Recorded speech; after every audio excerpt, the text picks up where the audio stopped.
Hello Virgo, Sun, Moon, Rising, and Venus signs. Kamusta kayo? Sana'y nasa mabuti kayong kalagayan. Welcome back po sa Star Tarot. Kung bago kayo dito, welcome din kayo. Thank you sa inyong support. I truly appreciate it. God bless you all, Virgo.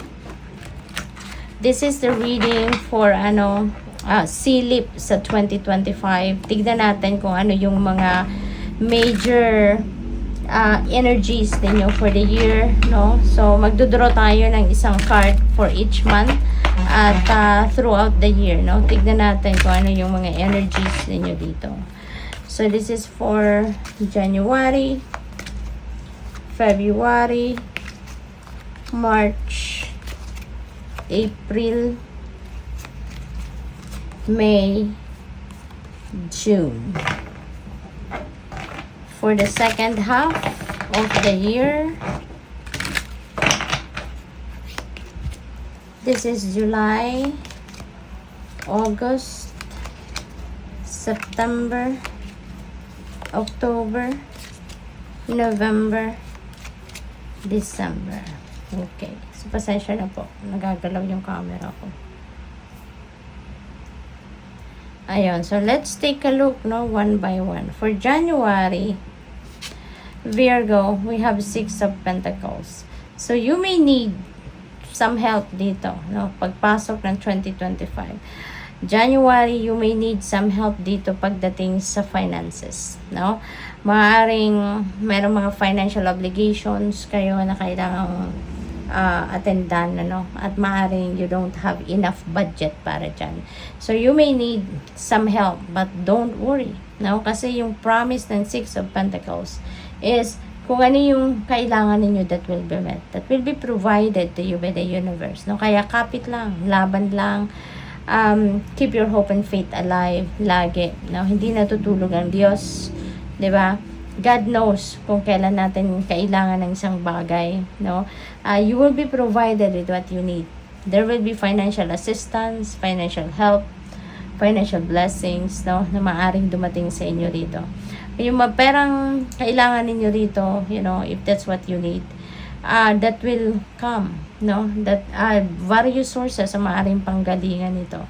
So, kaya wag kayong mag-alala. Okay? Magkakaroon kayo ng pera.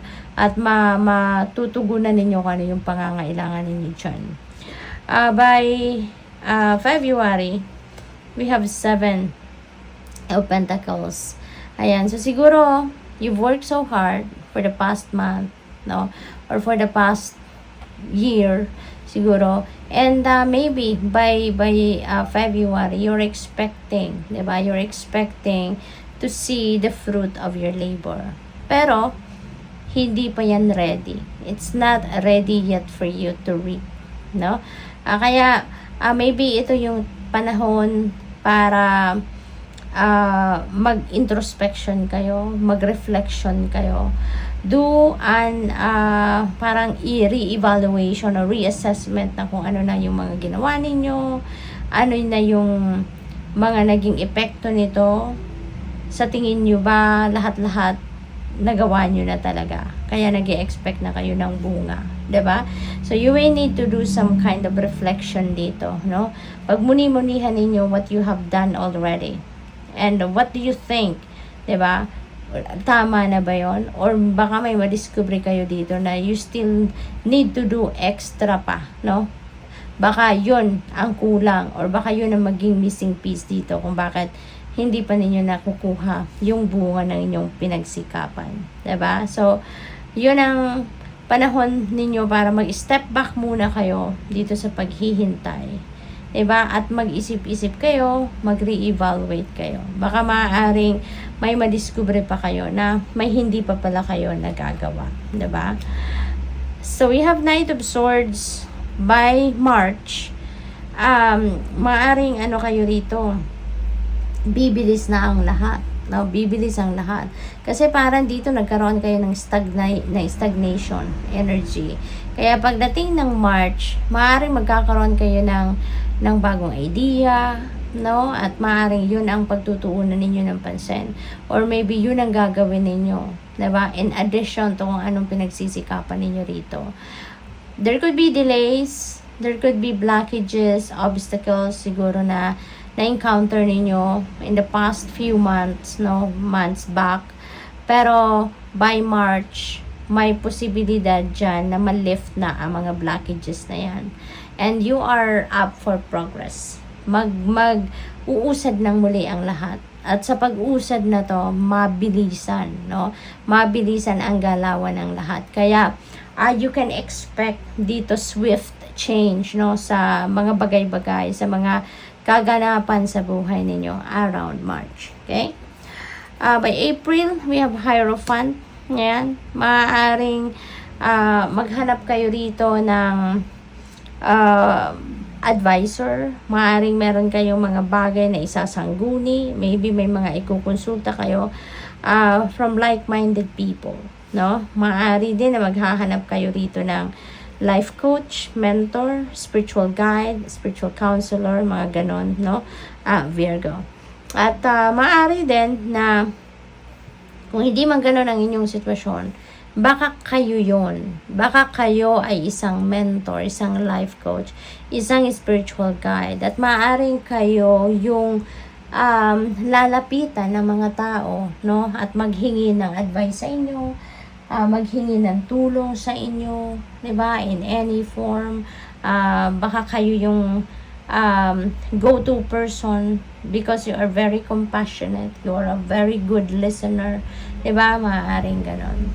So, by May, meron tayong 9 of Cups. Napakaganda. This is time for happiness. This is time for falling in love. Dito ninyo makukuha yung mga gusto ninyo because wishes are coming true around that time. Meron kayong mga wishes na mangyayari na, ibibigay na sa inyo ng universe, no? Kaya magiging masayang-masaya ka, no? Love life wise also will be happy, no? Kung meron kayong love life. We have June. Pagdating ng June, bonggang-bongga. Wow, Virgo. Magdiliwanag ang lahat. Magdiliwanag ang buhay ninyo. This is a time for happiness and joy, material, financial success, success sa pagharap sa hamon ng buhay, tagumpay, no? Sa kahit anong larangan, yan ang maaaring ma-experience ninyo dito, no? You will be sikat. You will be on the spotlight, no? Maraming tao yung makakakilala sa iyo. Maraming tao ang hahanga sa inyo, no? Depende sa inyong sitwasyon, depende sa inyong ginagawa. But you're going to attract people towards you, no? You're going to attract people na makaka-appreciate sa iyo, yung gano'n. So, napakaganda. Maraming pagbabago, so maaaring mabisi kayo. Maraming pagbabago ang maaaring mangyari rito around June. At things are going to change for the better. No? This is going to be a turnaround ng inyong karamihan sa inyong sitwasyon at para maging mas maganda, mas maayos, mas maswerte, yung gano'n. Pagdating ng July, we have 4 of Pentacles. Ayan. This is a reminder for you, no, Virgo, to manage your money wisely. Okay? Marami kayong successes dyan, no, na makakamit. Kasi maaari din na makuha nyo na din ang hinihintay ninyong fruit of your labor sometime in June or May. Kaya, kailangan ninyo na pag-aralan mabuti kung paano ninyo i-manage ang inyong kaperahan. Kasi maaring hindi kayo masyadong disiplinado pagdating sa pera, no?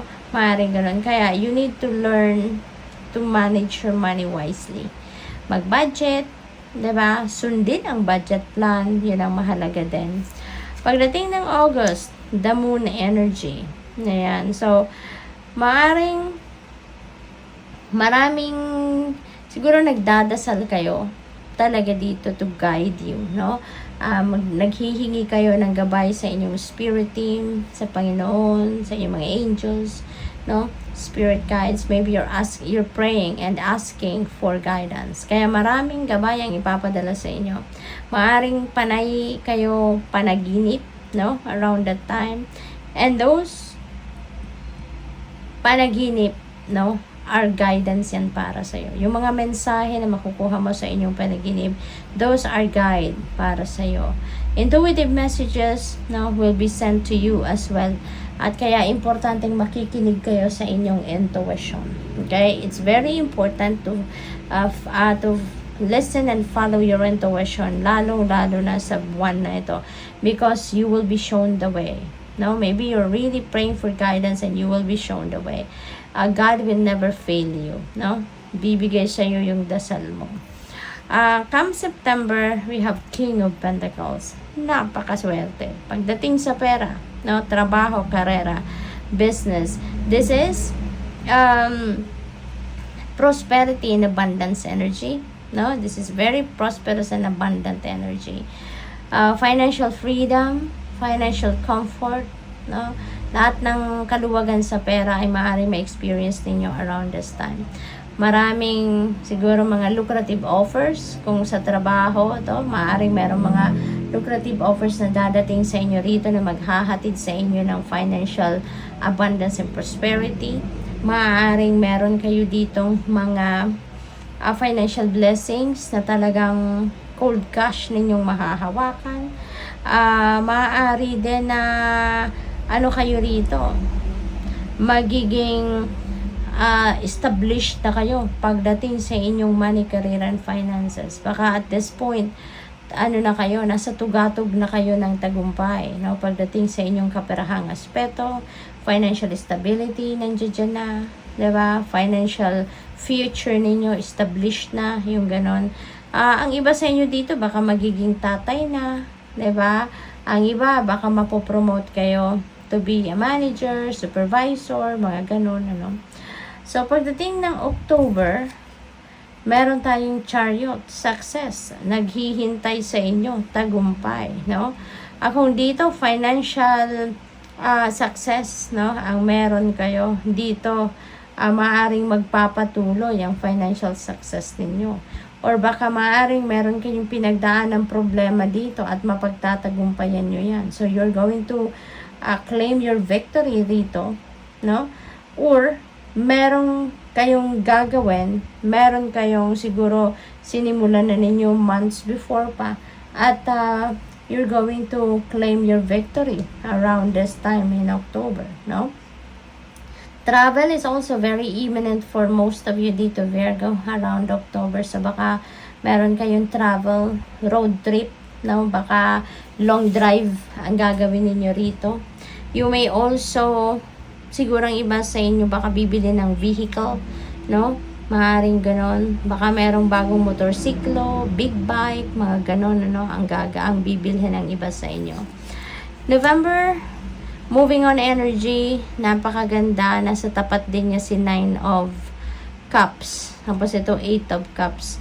Kasi rito, moving on ito. So, ang susunod ng 8 of Cups, diba? 9 of Cups. And 9 of Cups is wish fulfillment energy. 'Di ba? Kaya papunta kayo doon. Papunta kayo sa mas masayang sitwasyon. Papunta kayo sa mas marami pang wishes na mapupulfill, no? Ninyo at this time. Kaya napakaganda. Maaring, kayo rito, Virgo? You are searching for a more meaningful life dito. Maybe you're starting to